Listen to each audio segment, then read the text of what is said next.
আসসালামু আলাইকুম। Adobe Premiere Pro দিয়ে ভিডিও এডিটিং টিউটোরিয়ালে আপনাকে স্বাগতম। এটা হচ্ছে আমাদের 3 নম্বর ক্লাস। এই ক্লাসে আমরা অ্যাডোবি প্রিমিয়ার প্রোর সিলেকশন টুল এবং ট্র্যাক সিলেকশন ফরওয়ার্ড টুল এবং ট্র্যাক সিলেকশন ব্যাকওয়ার্ড টুলের ব্যবহার আমরা দেখাবো। তো আমরা জানি যে অ্যাডোবি প্রিমিয়ার প্রোতে খুব অল্প সংখ্যক টুল রয়েছে, যে টুলগুলো ব্যবহার আমরা প্রতিনিয়ত করে থাকি। তো চলেন বেশি কথা না বাড়িয়ে আমরা পিসি স্ক্রিনে চলে যাই, আজকের টিউটোরিয়াল শুরু করি। Welcome to Premiere Pro. আমরা প্রিমিয়ার প্রো ইন্টারফেসটা ওপেন করে নিলাম। এখন আমরা একটা নিউ প্রজেক্ট তৈরি করব। ওকে, আমরা এখানে আপনাদের ইচ্ছা নাম দিয়ে দিবেন, আমি কিছুই দিচ্ছি না, আমি জাস্ট ওকে করে দিচ্ছি। ওকে, আমরা অলরেডি অ্যাডোবি প্রিমিয়ার প্রোর একটা বেসিক টিউটোরিয়াল অলরেডি তৈরি করে ফেলছি। সেখানে আমরা কিভাবে একটা ডকুমেন্ট নেবেন, একটা সিকোয়েন্স কিভাবে নেবেন, খুবই শর্টকাটে আমরা দেখিয়েছি। এরপর আমরা প্রতিটা ধাপে ধাপে আমরা পরবর্তী সময়ে আমাদের যদি আরও প্রয়োজন হয় আমরা আরও বিস্তারিত আস্তে আস্তে কাজের ফাঁকে ফাঁকে আমরা সেটা দেখানোর চেষ্টা করব। তো এখন আমরা যে বিষয়টা জানবো যে আমরা অ্যাডোবি প্রিমিয়ার প্রোতে কিছু সংখ্যক টুলস আছে যেগুলো আমাদের কাজের ক্ষেত্রে খুব প্রয়োজন হয়, আমরা সেই টুলগুলো নিয়ে আজকে আলোচনা করব। তো এখানে আমরা এটাকে ক্লোজ করে দিতে পারি। ওকে, এরকম একটা ইন্টারফেস আমরা এখানে দেখতে পাবো। এখন আমরা এখানে টুলসগুলো কোথায় পাবো? এখানে পাবো। আপনাদের আগেই আমি বলে দিছি যে এই যে অ্যাডোবি প্রিমিয়ার প্রো ইন্টারফেসটা আপনারা চাইলে ইচ্ছা মতো মডিফাই করে নেবেন। অনেক সময় দেখা যাবে যে আমি একরকম ইন্টারফেসটা দেখাচ্ছি, আপনার পিসিতে অন্যরকম। এটাতে কনফিউশন হবেন না, এটা আপনি আপনার মতো করে কাস্টমাইজ করে নিতে পারবেন, ঠিক আছে? কারণ এগুলা সবগুলোই হচ্ছে যে ইন্ডিপেন্ডেন্টস, আপনার যেখানে ইচ্ছে সেখানে এগুলো রাখা যায়। যেমন এই যে সোর্স প্যানেল বলেন, প্রোগ্রাম মনিটর বলেন, বিভিন্ন ধরনের প্যানেলগুলা জাস্ট আপনার ইচ্ছা মতো আপনি সরাইতে পারবেন, মুভ করতে পারবেন, আবার রিসেট করতে পারবেন। জাস্ট আমি ক্লিয়ার করে দিলাম। এখন আমরা প্রথমে এখানে আমরা দেখতে পাচ্ছি যে সিলেকশন টুল। তো সিলেকশন টুলের কাজটা কি? যে সিলেক্ট করা। আপনি কোনো একটা ভিডিও ফুটেজ বলেন, অডিও ফুটেজ বলেন, অডিও ক্লিপ বলেন, আপনি জাস্ট সিলেক্ট করবেন, কাটাকাটি করবেন, অ্যাড করবেন। এই জাস্ট সিলেকশনের কাজটা হচ্ছে এইটা। তো আমরা ধাপে ধাপে দেখাবো। এখন আমাদের সিলেকশন টুলের কাজ দেখানোর জন্য অবশ্যই আমাদের একটা ক্লিপ দরকার পড়বে। আমরা জাস্ট এখানে মিডিয়া অপশনে চলে যাবো, এখানে জাস্ট ডাবল ক্লিক করব, এখান থেকে ডাউনলোড থেকে একটা জাস্ট ফুটেজ নিয়ে আসব। ওকে, এই ফুটেজটা আমরা জাস্ট এখান থেকে ড্র্যাগ করলে আমরা একটা টাইম লাইন চলে আসবে, একটা সিকোয়েন্স অটোমেটিক তৈরি হয়ে যাবে। এই সিকোয়েন্সটা এই যে ভিডিও ফুটেজ, এই ভিডিও ফুটেজের অনুযায়ী সিকোয়েন্সটা তৈরি হবে। আচ্ছা, আমরা ম্যানুয়ালি সিকোয়েন্স নিতে পারি, সেটা আমরা পূর্বে দেখিয়েছি। আর এটা হচ্ছে শর্টকাট, আমরা যেই ভিডিও ফুটেজটা আছে এই ফুটেজটা অনুযায়ী একটা সিকোয়েন্স তৈরি হলো। আচ্ছা, এই ফুটেজটাকে আমরা জাস্ট সিলেকশন করার জন্য বা সিলেকশনের কাজটা বোঝানোর জন্য আমরা এই ফুটেজটা নিয়ে আসছি। এখন সেমভাবে যদি আমাদের আরও কিছু ফুটেজের দরকার হয় বা অডিওর দরকার হয়, সেক্ষেত্রে আমরা আবার কিছু ফুটেজ নিয়ে আসতে পারি। এখান থেকে আমরা কিছু ফুটেজ এখান থেকে আমরা নিয়ে আসব। আমরা অডিওগুলো নিব।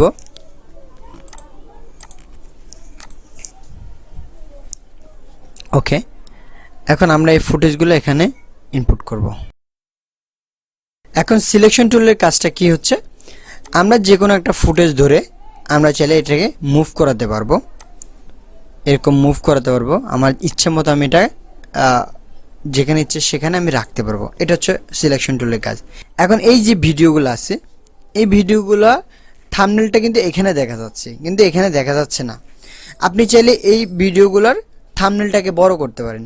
সেক্ষেত্রে জাস্ট এখানে ক্লিক করে ধরে এটাকে বড় করে দিবেন, ঠিক আছে? তাহলে এই যে ভিডিওর যে থাম্বনেলগুলো, এই থাম্বনেলগুলো সহজেই দেখা যাবে, সহজেই বুঝতে পারবেন যে কোন ফুটেজটা কোন ভিডিও, ঠিক আছে? এই কাজটা আমরা সিলেকশন টুলের মাধ্যমে করতে পারি। এখন একটা বিষয় লক্ষ্য করবেন যে আমি যে ফুটেজগুলো আনলাম এখানে অডিওটা আলাদা, ভিডিওটা আলাদা। এখন অনেক সময় দেখা যায় যে কোনো ভিডিওতে অডিও একসাথে থাকে, তো সেক্ষেত্রে এটা লিঙ্ক হয়ে যায়। যেমন আপনি যদি সাপোজ আমি এটা সিলেকশন টুল দিয়ে আমি এখানে ক্লিক করে এটা সিলেক্ট করতে পারবো বা সিঙ্গেলি সিলেক্ট করতে পারবো। এখন এটাকে যদি আমি মুভ করে যাই তখন আমার দেখা যাচ্ছে অডিও সহ মুভ হচ্ছে, দেখছেন অডিও সহ মুভ হচ্ছে। সেম এটা যদি যখন লিঙ্ক করা থাকবে তখন এই কাজটা হবে।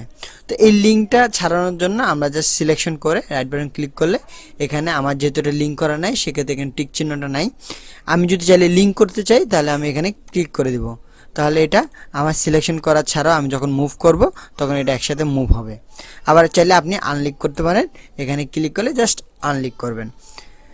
আশা করি বুঝতে পারছেন। এখন লিঙ্ক করা অবস্থায় যদি আপনি কোনো একটা ফুটেজকে অডিও বা ভিডিও যদি আপনি মুভ করাতে চান, আপনি চাচ্ছেন যে আপনি আনলিঙ্ক হবে না, লিঙ্ক করা থাকবে বাট আপনি মুভ করবেন, সেক্ষেত্রে আপনি কি করতে পারেন, অল্ট প্রেস করে আপনি মুভ করাতে পারেন। যেমন এখানে আমি যদি অল্ট প্রেস করে ধরে রাখি, দেন আমি যদি ভিডিও ফুটেজের উপর ক্লিক করি সেক্ষেত্রে দেখবো এটা সিলেকশন হয়ে গেছে। এখন আমি অল্ট ছেড়ে দেব, দেন আমি যদি মুভ করার চেষ্টা করি এটা মুভ হবে। এখন আপনি যদি এখানে অল্ট প্রেস করে ধরে রাখেন সেক্ষেত্রে কিন্তু মুভ হবে, ঠিক আছে, কিন্তু একটা কপি হয়ে যাবে। এক্ষেত্রে একটু সাবধান থাকবেন। আপনি যদি শুধুমাত্র সিলেকশন করতে চান সেক্ষেত্রে অল্ট প্রেস করে ধরে ক্লিক করবেন, আর যদি আপনি কপি করতে চান সেক্ষেত্রে অল্ট প্রেস করে ধরে রাখবেন, দেন আপনি মুভ করলে আরেকটা কপি হয়ে যাবে, যেটা আমরা ম্যানুয়ালি কপি করতে পারি, এখানে কপি করতে পারি অথবা কন্ট্রোল ভি দিয়ে পেস্ট করতে পারি। এই কাজটা আমরা শর্টকাটে অল্টার প্রেস করে ধরে জাস্ট সিলেকশন টুল দিয়ে আমরা জাস্ট মুভ করলে এটা অটোমেটিক কপি হয়ে যাবে। সেমভাবে আপনি যদি কোনো একটা ফুটেজকে বা ক্লিপকে যদি ডিলিট করতে চান সেক্ষেত্রে আপনি অল্ট প্রেস করে আগে সিলেক্ট করে নেবেন, দেন ডিলিট প্রেস করবেন, ডিলিট হয়ে যাবে।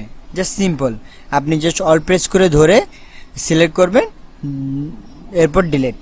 এবং আমরা যদি শর্টকাটটা মনে রাখতে চাই তাহলে আমরা ভি প্রেস করলে আমরা সিলেকশন টুলে সিলেক্ট করতে পারবো।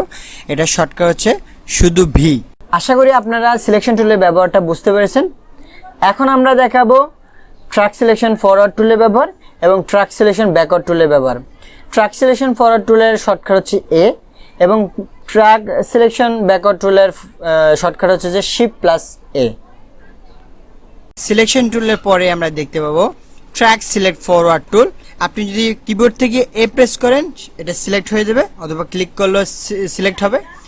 তো এটার কাজ হচ্ছে যে আমরা একটু বলে নিই, যেমন আমরা সিলেকশন টুল দিয়ে আমরা যদি কোনো একটা ফুটেজ সিলেক্ট করতে হয় সেক্ষেত্রে আমরা সিঙ্গেলি শিফট প্রেস করে একটা একটা করে সিলেক্ট করতে পারবো। তো এখন আমার যদি অনেকগুলা ফুটেজ হয় তো সেক্ষেত্রে আমাদের দেখা যাবে যে শিফট প্রেস করে একটা একটা সিলেক্ট করতে গেলে অনেক সময় প্রয়োজন হয়। সেক্ষেত্রে আমরা কি করতে পারি, এখানে আমাদের যে টুলটা আছে ট্র্যাক সিলেক্ট ফরওয়ার্ড টুল, এটার সাহায্যে আমরা প্রতিটা ফুটেজকে একসাথে আমরা সিলেকশন করতে পারি। যেমন এটা সিলেক্ট করে আমরা জাস্ট এখানে যদি ক্লিক করি তাহলে এর পরবর্তী যতগুলো ক্লিপ থাকবে বা ফুটেজ থাকবে সবগুলা সিলেকশন হয়ে যাবে। আমরা জাস্ট এখানে একটা ক্লিক করলে এখানে এরপরে যতগুলো ফুটেজ থাকবে সব সিলেক্ট হয়ে যাবে। দেন হচ্ছে যে এর মধ্যে আরেকটা টুলস আছে, এটা হচ্ছে ট্র্যাক সিলেক্ট ব্যাকওয়ার্ড টুল।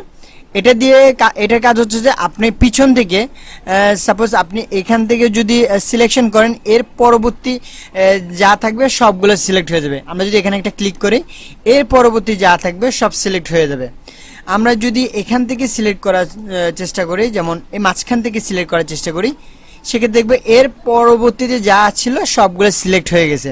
এটা হচ্ছে যে অনেকগুলো ফুটেজকে একসাথে সিলেক্ট করার জন্য একটা দুর্দান্ত টুলস, যা আমাদের কাজের সময় আমরা অনেক বেশি ব্যবহার করে থাকবো।